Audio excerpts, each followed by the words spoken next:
আমাদের মাননীয় ধর্ম উপদেষ্টা, আমি অত্যন্ত বিনয়ের সাথে, আপনারা আমাদেরকে নাচনার কথা, আমরা হালুয়া রুটির ব্যাপারে যে কথাগুলো বলেছিলাম, আল্লাহ পাকের মেহেরবানি, বাংলাদেশের আগামী জনতা আমাদের কথাগুলো গ্রহণ করেছেন এবং যে পরিমাণ মেসেজ আপনারা দিয়েছেন বাংলাদেশের আনাচে কানাচে আমাদের ভাইরা, যে হুজুর গত 11 বছর 10 বছর, কেউ বলেছেন 7 বছর হালুয়া পাকাই নাই, ঘরের মধ্যে মাকে বলেছে হালুয়া না করলে এবার মসজিদ হবে, হুজুর বলেছেন হালুয়া করার জন্য। আমি আপনার ভিডিওটা আমার নজরে এসেছে, যেহেতু এটা জাতীয় আমাদের যে নিউজ পেপারগুলো আছে, সংবাদ মাধ্যমগুলো আছে, সেই সংবাদ মাধ্যমগুলোতে আপনার এই ভিডিওটা, আপনার এই কথাবার্তাগুলো প্রচার করেছে। তো আমি অত্যন্ত বিনয়ের সাথে, সম্মানের সাথে, আদরের সাথে আপনাকে আরোজ করবো এই কথাটা, আপনি যেটা বলেছেন যে এটা কোনো কোরআন হাদিসে নেই। আমি পাকিস্তানের এক ভদ্রলোক, গ্রামীণ একজন আলেম, খুব সুন্দর কথা বলেছেন, হালুয়া রুটি আপনি কিতাবে পাবেন না, হালুয়া রুটি পাবেন মেক্সিতে, কারণ এটা পাঠানো হয় মেক্সির মধ্যে, এটা তো আর কিতাবে পাওয়া যাবে না। তাই হোক, আমি যেটা আপনাকে বলতে চাচ্ছি, আপনি আমার চেয়ে ভালো জানার কথা, সিহাসিদ্দার সমস্ত কিতাবগুলোর মধ্যে, বাইহাকির মধ্যে, ইমাম আহমদ ইবনে হাম্বল মুসনাদের মধ্যে এই ধরনের একটা অধ্যায়ও আছে, বাবু মা জাআ ফি হুব্বিন নবী সাল্লাল্লাহু আলাইহি ওয়াসাল্লাম আল হালওয়া ওয়াল আসল। আমার নবী হালুয়া, আপনি বলতেছেন হালুয়া কোথায় পেয়েছে?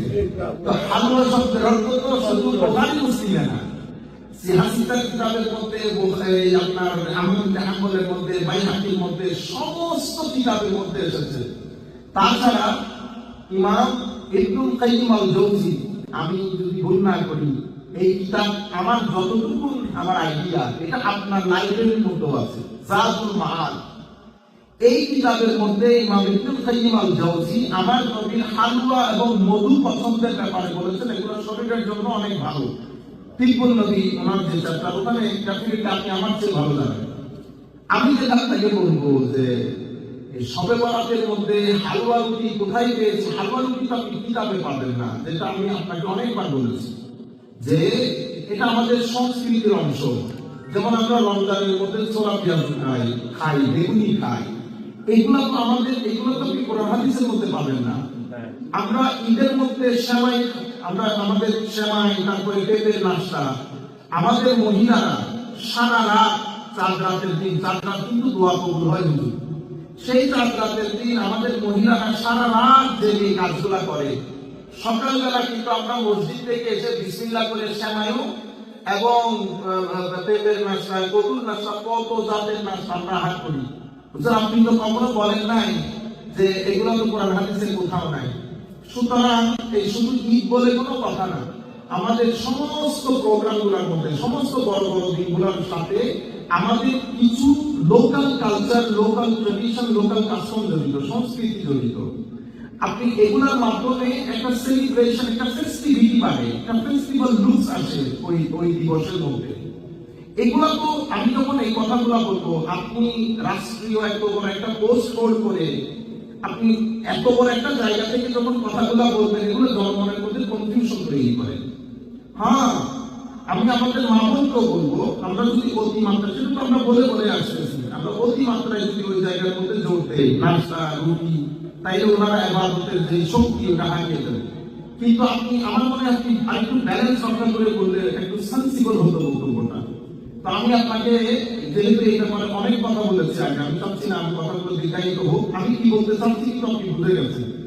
তা আমি আপনাকে বলতে চাচ্ছি যে আমরা মানুষকে কনফিউজ না করি, তরুণ প্রজন্মকে আমরা কনফিউজ না করি। তরুণ প্রজন্ম এমনিতে অনেক ধরনের কনফিউশনের শিকার।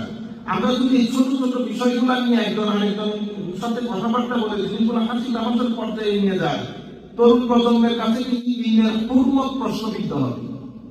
তরুণ প্রজন্মকে আমি সিম্পল একটা বিষয় কথা বলেছি, কিন্তু আরো অনেক বিষয় তাকে কনফিউজ করবে, তার মাইন্ডসেটকে ডিস্টার্ব করবে। সুতরাং আমি আশা করব, হুজুর বলি, স্যার বলি, অত্যন্ত নম্রতার সাথে, ভদ্রতার সাথে, আদরের সাথে, কারণ আপনার বয়স আমার উস্তাদের বয়সে, আমি বলবো কথাবার্তাগুলো যদি আরেকটু সেন্সিবল হয়, কারণ আপনি নর্মাল ব্যক্তিগতভাবে যে আকিদাটা পোষণ করেন, যেহেতু আপনি এখন উপদেষ্টা, আপনি আমাদের সকলের উপদেষ্টা, সুতরাং আপনি নির্দিষ্ট কয়েকজনের কথাটা যদি জাতীয় পর্যায়ে বলেন, এটা আমরা দুঃখিত হই, আমাদের মনে কষ্ট লাগে। আমি আশা করব ভবিষ্যতে স্যার আপনি শব্দগুলোর ব্যবহারে আরো বেশি সচেতন হবেন, আরেকটু দায়িত্বশীল হবেন। ধন্যবাদ আপনাকে।